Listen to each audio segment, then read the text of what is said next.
Perkenalkan, nama saya adalah Muhammad Rizal dari Prodi PJJ Akuntansi kelas AK403 dengan NIM 23030100177. Di sini saya akan mempresentasikan makalah yang sudah saya teliti dan dibuat dengan judul Analisis Penerapan PSAK 73 dalam Peningkatan Kinerja Keuangan Perusahaan. Pada isi penelitian makalah ini pada abstrak, penelitian ini bertujuan untuk menganalisis dampak penerapan pernyataan standar akuntansi keuangan mengenai sewa terhadap kinerja keuangan perusahaan melalui pendekatan kualitatif deskriptif. Penelitian ini menggunakan data sekunder yang diperoleh dari berbagai studi terdahulu dan dokumentasi perusahaan yang telah dipublikasikan. Hasil kajian menunjukkan bahwa penerapan PSAK 73 memiliki implikasi signifikan terhadap rasio keuangan, terutama pada solvabilitas dan profitabilitas. Di beberapa perusahaan seperti PT Pertamina, PT PLN, dan sektor telekomunikasi, penerapan standar ini menyebabkan peningkatan rasio utang atau DAR dan DER. Akibat pengakuan liabilitas sewa, namun dampaknya terhadap profitabilitas atau ROA dan ROE bervariasi, tergantung pada karakteristik, sektor, dan struktur biaya masing-masing. Beberapa perusahaan mengalami penurunan laba bersih, sementara lainnya justru menunjukkan perbaikan efisiensi modal. Temuan ini menunjukkan bahwa PSAK 73 membawa dampak selektif terhadap kinerja keuangan dan menegaskan pentingnya pemahaman mendalam terhadap standar akuntansi dalam proses pengambilan keputusan keuangan. Pada pendahuluan kali ini, perkembangan ekonomi global yang pesat, termasuk di Indonesia yang tengah memasuki era industri 4.0, menuntut perusahaan untuk beradaptasi dalam pengelolaan operasionalnya. Perkembangan industri yang pesat mendorong peningkatan permintaan atas jasa dan produksi, sehingga perusahaan perlu menambah kapasitas aset tetap, baik melalui pembelian langsung maupun sewa. Salah satu perubahan signifikan adalah pergeseran dari pembelian aset tetap secara langsung menuju penggunaan sewa aset guna menghindari beban biaya perawatan, pajak, dan risiko penurunan nilai aset. Tren ini turut mendorong pertumbuhan signifikan perusahaan pembiayaan atau leasing di Indonesia dengan peningkatan laba dan aset yang tercatat. Untuk mengatur perlakuan akuntansi atas transaksi sewa, Indonesia mengadopsi standar internasional melalui PSAK 73 tentang sewa yang mulai berlaku efektif pada 1 Januari 2020.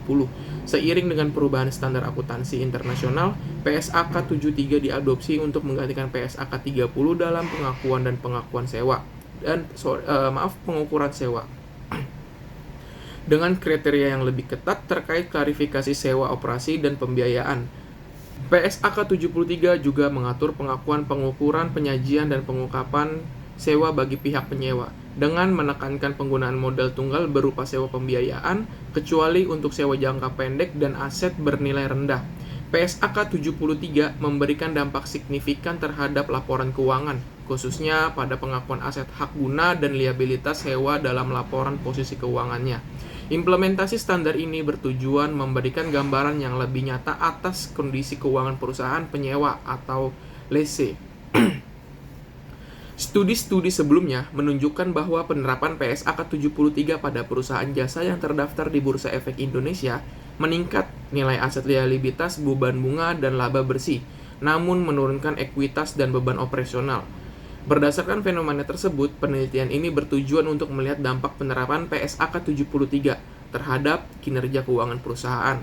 Temuan dari studi ini diharapkan memperkaya pemahaman tentang implikasi kebijakan akuntansi terhadap laporan keuangan dan pengambilan keputusan di perusahaan. Literatur review PSAK nomor 30 menjelaskan bahwa adalah perjanjian antara lessor dan lessee di mana lessee memperoleh hak untuk menggunakan suatu aset selama periode tertentu dengan membayar sejumlah uang kepada lessor.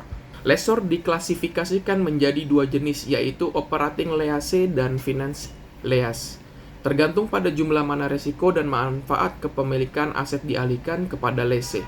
PSAK 73 yang menggantikan PSAK 30 hadir sebagai adopsi dari IFRS 16 dan ditetapkan efektif sejak 1 Januari 2020.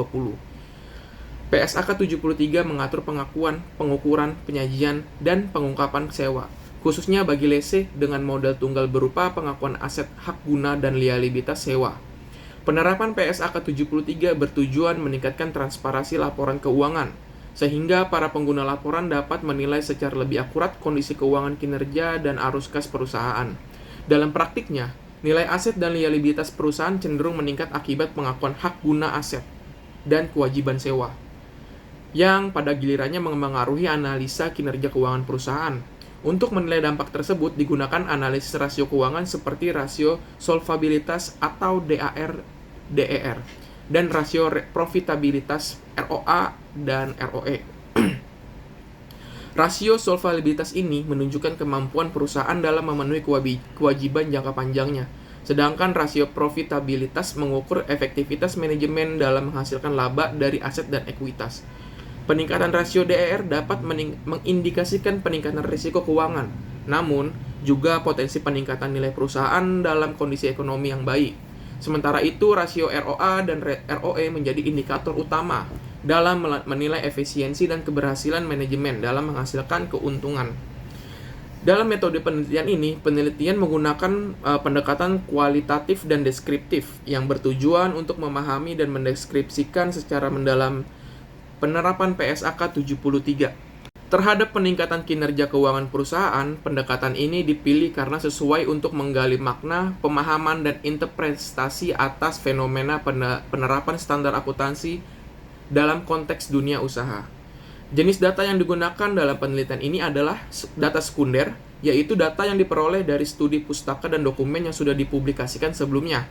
Sumber data sekunder dalam penelitian ini berasal dari, pertama, artikel jurnal ilmiah nasional dan internasional terkait implementasi PSAK 73. Kedua, buku-buku besar literatur akuntansi dan laporan kajian keuangan.